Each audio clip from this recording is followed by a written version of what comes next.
Kun raadiyoo sagalee Oromooti. Raadiyoon sagalee Oromoo torbanitti guyyaa 3 wixata roobii fi sanbata galgala keessaa sa'a 7 hamma 7 walakkaatti kan isiniif darbu. Tamsaasni dambalii gabaabaa meetir baandii 16 yookaan kiiloo heerzii 17,850 fi karaa intarneetii oromovoice.org darbu kun amma jalqaba. Kun raadiyoo sagalee Oromooti. Akkam ooltan dhaggeefattoota keenya. Kun qophii keenya Caamsaa 30 bara 2016ti. Tamsaasa keenya haráa keessatti qophii hundeef Oromia Insight qabannee dhiyaanne. An keessummeessituun keessan Lalisee Wadaajooti. Amma gara qindeessaa oduu har'aatiin isin dabarsaa itti dhiyaadhaa. Akka ooltan dhaggeeffattoota keenya oduu saati kanaaf qabnu sin dhageessisaa Dhaabasaan jiraati. Qoromsi barnoota olaanaa ittiin seenan kan biyya Itoophiyaa keessatti har'a kennamuuf ture haddaan naqamuunsaa beekame. Oduun nu ga'e akka hubachiisutti ministiriin barnootaa qormaata kana kanaqe qormaatichi guyyaa kaleessaa ba'e intarneetiin raabsamuusaa erga mirkaneessee booda ture. Ministerichi dabalee akka ibsetti qormaati kun ba'uu akkan hubadheen haquudhaaf dirqameera jedheera. Qormaatichi akkuma nama kamiyyuu intarneetirraa arguuraan ala karaan itti beekuu hin jiru kan jedhe ministerichi. Qormaatichi ba'uusaa eega ragaalee jiran wal bira qabee mirkaneessee booda garuu haquudhaaf dirqameera jedheera. Guyyaa kaleessaa qormaatichi ba'ee intarneetiidhaan bakka adda addaatti raabsamaa turuunsaa garuu ifatti beekamaadha. Qormaata guyyaa kaleessaa ba'ee raabsamaa ba'e kana raadiyoo faanaa fi miidiyaan wayyaaneedhaan hoogganaman garuu oduu kijibaati jedhanii haaluun isaanii kan yaadatamu. Ministeera barnootaa dabalatee mootummaan Itoophiyaa diddaaf mormii Oromiyaa keessatti deemaa tureen manneen barnootaa Oromiyaa keessa harka guddaan barnoota gaawaan hin arganneef yeroon qormaataa akka dheeratuuf iyyannoo yeroo adda addaa dhiyaachaa fi ture fudhachuu diduun isaanii kan beekamu. Haala kanatti kan aaraan sabboontonni Oromoo bakka adda addaa jiran wal ta'uudhaan qormaatichi baasuudhaan akka intarneetii irratti tamsaafamu godhame. Qormaati kun baasanii intarneetii irratti kan tamsaasan immoo barattoonni hannaan akka darbaniif otoo hin taane ministeerichi dirqamee qormaatichi haquudhaaf yeroo akka dheeressuuf turan. Haala kanaan qormaatichi deebiisaa wajjin ba'ee halkan guutuu raabsamaa tureera. Qormaati kunis bakka adda addaatti barattoota harka kan gale yoo ta'u barattoonnis haala kana wal hubachiisuudhaaf halkan guutuu Oromiyaa bakka adda addaatti hojjechaa akka turan beekameera. Kanaan duras barattoonni Oromoo dhiigaaf lafee isaaniitiin maastar pilaanii qonnaan bultoota Oromoo lafarraa buqqisuuf ture aksiisuun isaanii kan yaadatamu. Barattoonni Oromoo jajjaboon gara fuulduraattis haaluma wal fakkaatuun tarkaanfii wal fakkaataa fudhachuun bilisummaa Oromoo mirkaneessuu keessatti qooda isaanii akka ba'an shakkiin hin jiru. Oduu kana laalchisee dhaamsa adda addaa karaa feesbuukii darbaa kan jiru ta'ee dhaamsonni darbaa jiran ilmaan Oromoo jajjaboo wal taatanii tarkaanfii kana fudhachuun baga milkooftan kan jedhu olaantummaa qaba. Itti dabaluunis mootummaa wayyaanee qormaata kana yeroo gabaabaa keessatti kennuu waan maluuf barattoonni Oromoo bakka jiranitti jabaatanii akka qo'atan dhaamsi darbeera. Barattoonni Oromoo wal gargaaruudhaan qormaata ittaanuuf akka of qopheessanillee dhaamsi darbee hubachiisee jira.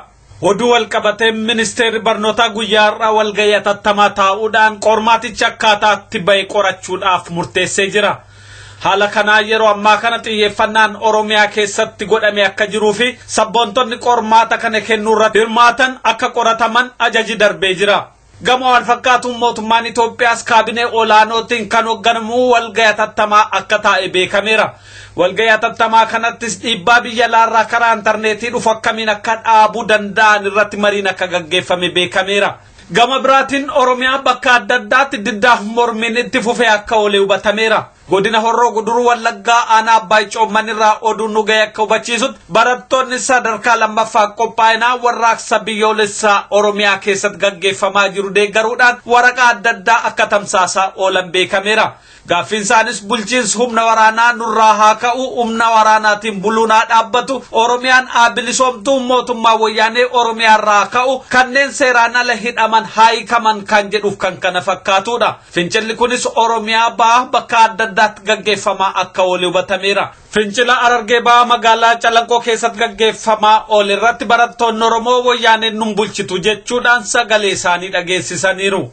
Haaluma wal fakkaatu Wallaggaa lixaanaa Jaarsoo keessattis barattoonni sadarkaa lammaffaa diddaa isaanii gaggeessaa oolaniiru.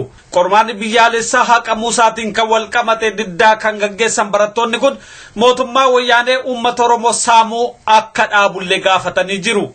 Haaluma wal fakkaatuun magaalaa Dirree Dhawaa, Adaamaa, Jimmaa, Naqamtee fi Amboo keessattis waraqaa wal fakkaataa raabsame akka bule hubatameera. Barnoonni bilisummaa booda kan jedhu waraqaan adda addaas bakka garaagaraatti maxxanfamuusaa odeessinu ga'e hubachiiseera. Oduu isaati kanaaf qabnu kanuma qophii keenyaa fi waliin nagaan nu tura.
Qophii hundee.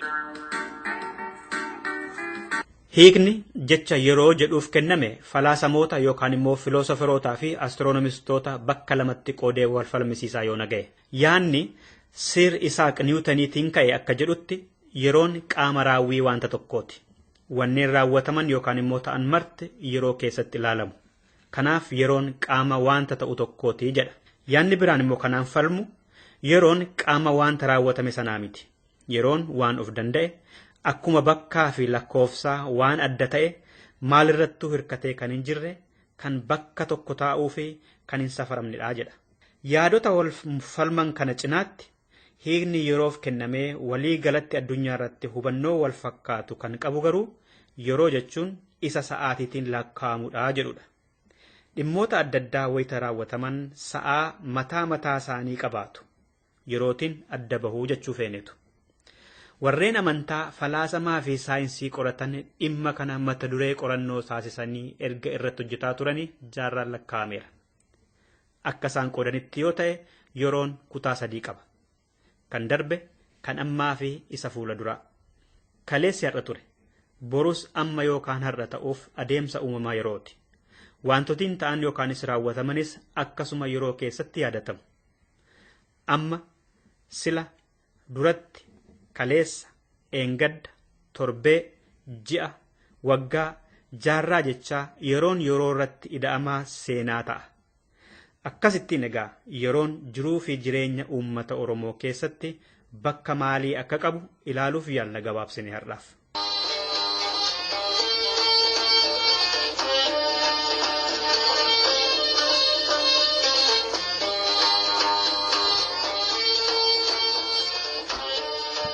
Sirna gadaa keessatti Oromoon tokko erga dhalatee hanga gaafa du'uutti caasaa hawaasummaa ijaaramee jiru keessatti sadarkaadhaan darba.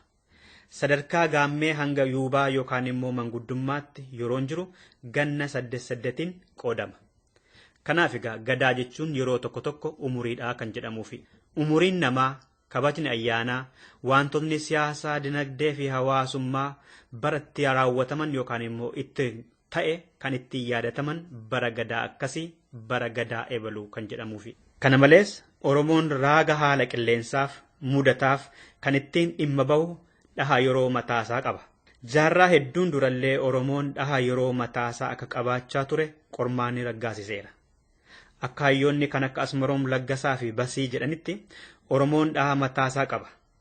Oromoon bara kan dhahu biiftuu ilaaluun osoo hin taane baatii fi urjiidhaani. Oromoon urjiilee 7 yookaan 8 ta'anii bakka isaan gahan teessuma baatii waliin wal cinaa qabsiisee yeroo guyyaa, torbee, ji'a, guyyaa fi jaarraa jedhee qooda. Oromoon urjii fi baatii ilaalee akka bara hedatu yookaan immoo waggaa lakkaa'u hambaan seenaa kan gama kaaba dhiha Keenyaa lafa Oromoo irratti qorattoonni argatan ragaa guddaadha. Namtichi Dooyilee jedhamu akka ibsetti Oromoon dhaloota Kiristoosiin dura bara 300 keessa dhahaa mataasaa akka qabaachaa tureef hambaan seenaa sun ragaadha jedha. Akka hayyoonni kan akka Lunch, Roobinsii fi Asmaroom jedhanitti dhahaa mataasaa qabaachuudhaan biyyoota gammoojjii Saharaa gadi jiran keessaa Oromoon isa duraati. Addunyaarraas tarree biyyoota aadaatiin dhahaa mataasaa qaban 3 Chaayinaa, Maayansii fi Hinduutti isa maka Oromootiin.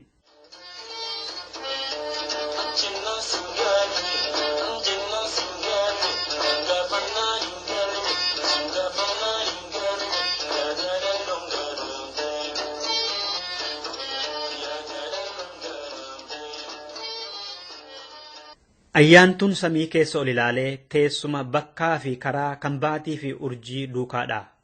Maqaan baatiif kennamus akkasuma guddinaa fi bakka yookaan immoo teessuma isaanii irratti hundaa'a. Barri haaraan kan eegalu yoo baatiin haaraan naannoftee mul'attuttidha. Baatiin kunis baatii bitootessaa jedhamee waamama. Ji'a itti aanutti immoo baatii haaraan urjii 7 waliin wayita mul'attu ji'a haaraan itti aanee jedhama. Akka dhahaa Oromootti ganni tokko ji'a 12, jiini tokko torbee 4, torbeen tokko guyyaa 7, guyyaan tokko sa'aa 24 kan halkanii fi guyyaan bakka 2tti qoodame qaba. Ji'ootiin waggaa tokko keessa jiran guyyoota 29 yookaan 30 qabu. Akkuma ji'oota maqaan guyyootaafis addatti bahanii beekamu Oromoo biratti. Maqaaleen guyyootaaf kennamanis gara 27 qofaadha. Jiini tokko guyyaa 2 yookaan 3 waan fuul duratti siiqaniif maqaaleen 27 kun kan irra deddeebi'aman ni jiru.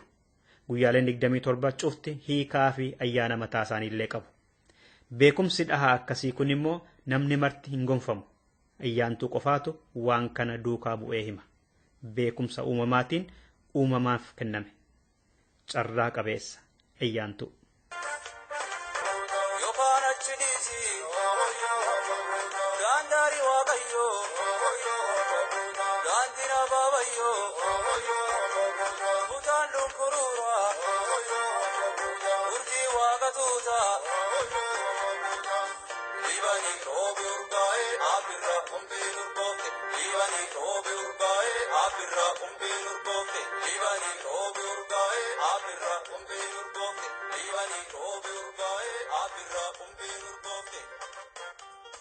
Sabni tokko wayita biyyi isaa weeraramu kan miidhamu lafaa fi uummata achirra jiraatu qofa miti. Aadaan isaa fi seenaan isaas balleeffamee yookaan immoo dagachiifamee kan isaa weerareetiin bakka buufama. Dhimma kanaaf fakkeenya soquuf fagoo deemuu nama hin feesisu. Kan Oromooyyuu ragaa guddaadha. Qaroomina Oromoon uumamaan qabaachaa ture garuu akka waan duubatti hafaatti fudhatamee duulli ganna 100 oliif irratti taasifamaa ture hedduutu jiru. Gadaa fi Dhaabasaan keessa warreen muraasadha. Akkuma aadaa, afaan, amantaa, maqaa fi biyya isaa maraa falaasamaa fi beekumsa uumamaan gonfame irratti duulli balleessaa bulchitoota yookaan immoo sirnoota Habashaatiin isarratti gaggeeffamaa ture. Duula waliigalaa Oromoo irratti gara xumura jaarraa 19ffaatti godhame sana Oromoon tole jedheen fudhanne yookaan immoo akka laayyootti harka hin kennine. Bara dheeraadhaaf lolaa gootummaa lolchisiisaa kanneen turan gootonni hedduun bakka hedduu turan. Finciloonni Baalee, Walloo, lolloonni Calanqoo, Aanolee fi Kanorroo Guduruu yeroo hedduu maqaa dhahamu. Garuu bakkootuma kana qofaatti malee bakkoota kaanitti Oromoon hin lolle jedhee namni of gaafatu jiraachuu ni mala jennee yaanna. Deebi'iinsaa garuu maqaa kan hin dhahamne, loloonni hin gabaafamne bakkoota hedduutti godhamaniiru. Gootonni lolanii lolchiisisanii diinatti bobba'ee jiru ofirraa salphisanii kan deebisan hedduu jiraachuu isaanii ragaan isaan kaasa. Eenyuu fi eessatti akka ta'e qophii keenya eessatti aanu keessatti qabannee deebina. Lola Tuulamaaf Macca keessaa. Dhaggeeffattoota keenya qophii hundee keenyaas kanumaan xumurreerra. An Dassoo Dulaati. Horaa bulaa.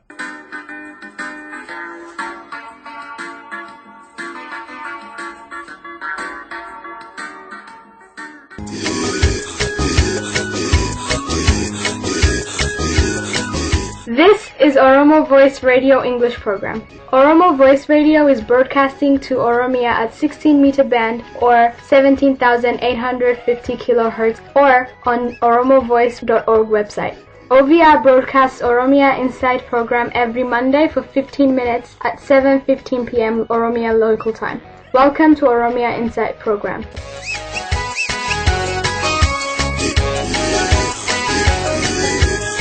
Welcome to Oromia Insight. My name is Ali Galato.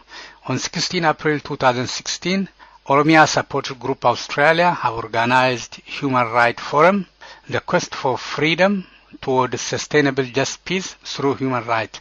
There are many speakers on the day from different communities like Gambella, Benishangul, Ogaden, many others from Oromo community as well.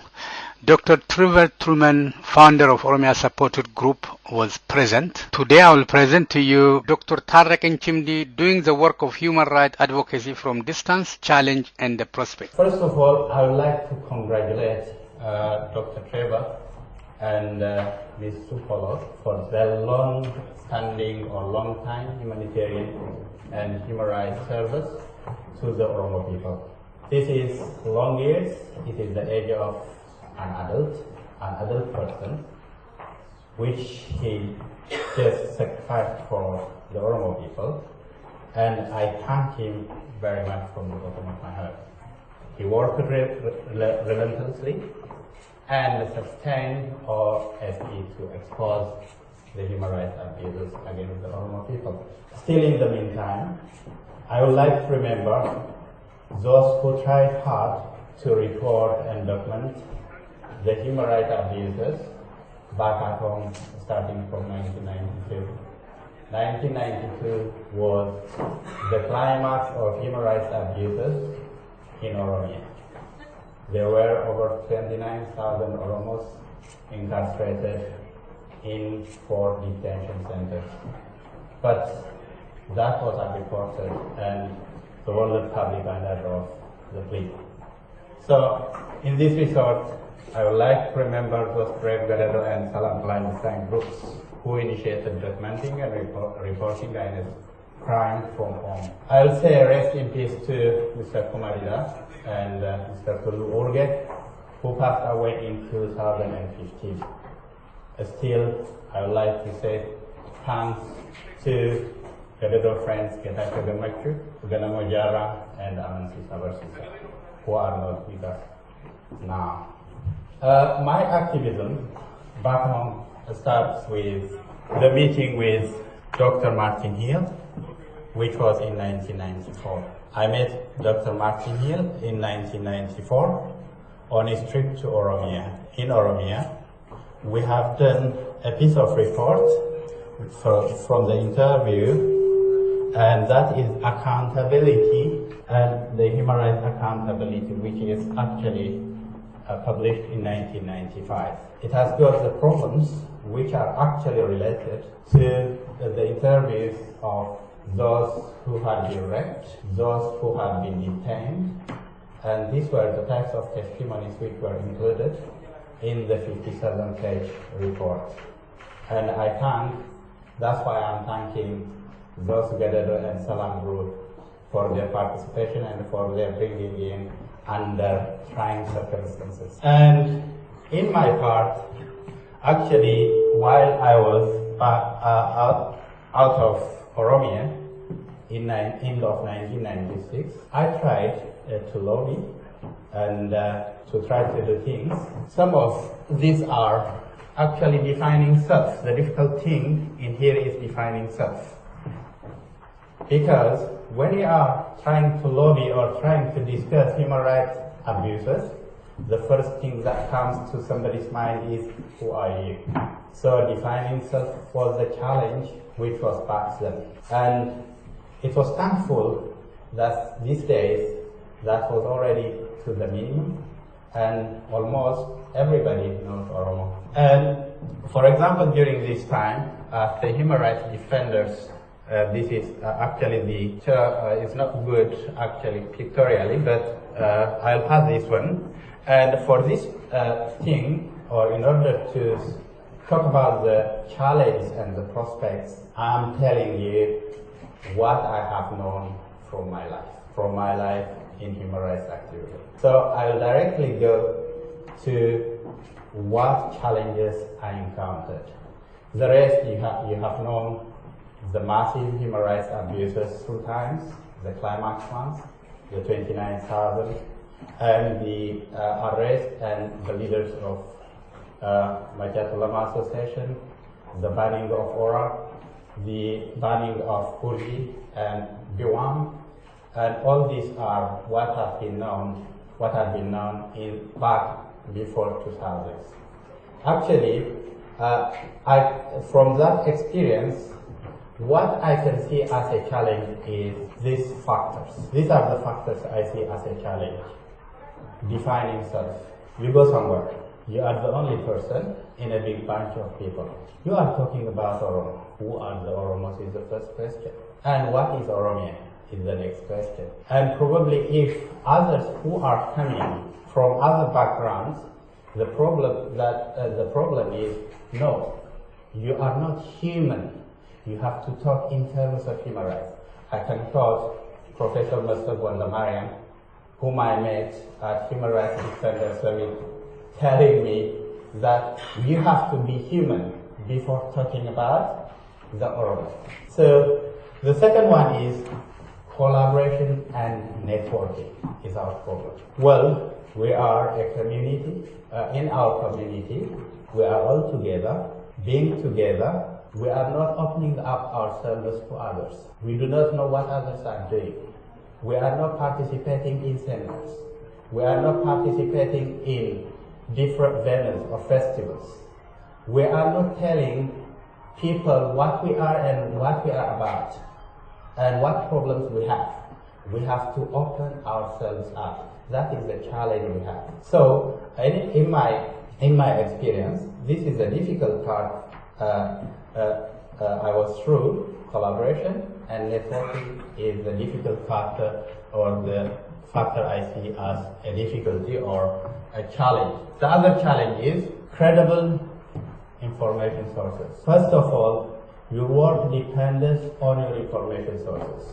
If you do not have information source that is biased, that is not real, that is not true, it trashes the credibility. So most of the time, getting information is the difficult part. As it is known, in Ethiopian Empire, people cannot travel from place to place.